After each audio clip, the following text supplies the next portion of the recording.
بسم الله الرحمن الرحيم.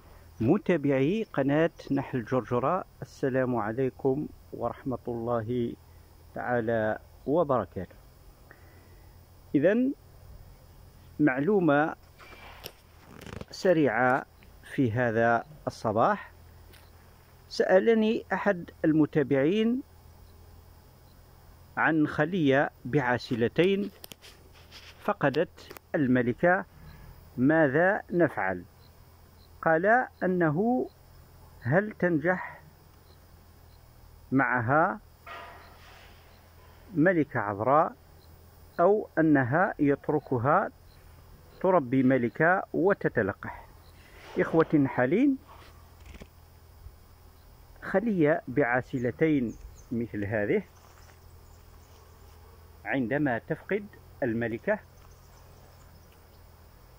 لا ننتظر كثيرا. إخوتي النحالين، نقوم بإدخال ملكة ملقحة مباشرة. عندما نتأكد في الوقت الذي نتأكد فيه أن الملكة فقدت، نقوم بهذا الإجراء، ندخل ملكة ملقح. طبعا وقد حصلت معي هذا الأسبوع ملكة بعاسلتين أو خلية بعاسلتين فقدت الملكة، فقمت بإدخال ملكة ملقحة سريعا، وطبعا في قفص يحررها النحل. في قفص نضع القليل على فتحة القفص من الكاندي، نضع الكاندي ويحررها النحل. طبعا وقد حررها النحل وراقبت الخلية بعد 3 أيام، فوجدت البيض، الملكة بدأت في وضع البيض. إذن إخوتي النحالين، ندخل ملكة ملقحة مباشرة. ومن لم تتوفر لديه ملكة ملقحة يقوم بنزع ملكة من طرد أو من خلية لم تصل بعد إلى 10 إطارات،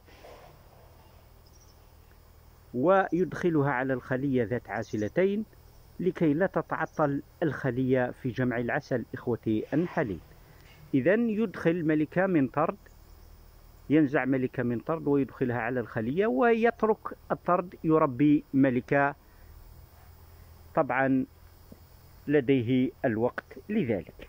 إذن إخوتي النحالين، في حال فقدان الملكة في خلايا بعاسلات مثل هذه، إذن لا ننتظر الكثير. إخوتي النحالين، ندخل ملكة ملقحة مباشرة، وطبعا سيقبلها النحل ب99% يقبلها النحل مباشرة. طبعا بعد نزع بيوت الطوارئ. إخوتي النحالين، إذا وجدت بيوت الطوارئ فقم بنزعها وأدخل الملكة ويقبلها النحل بنسبة 99%. إخوتي النحالين، إذن أردت فقط أن أجيب على الأخ الذي سألني في هذا الصباح، وقد أجبته في التعليقات طبعا، ولكن أردت أن أشارك كل النحالين هذه المعلومة. إخوتي النحالين، إلى اللقاء في فرصة أخرى إن شاء الله.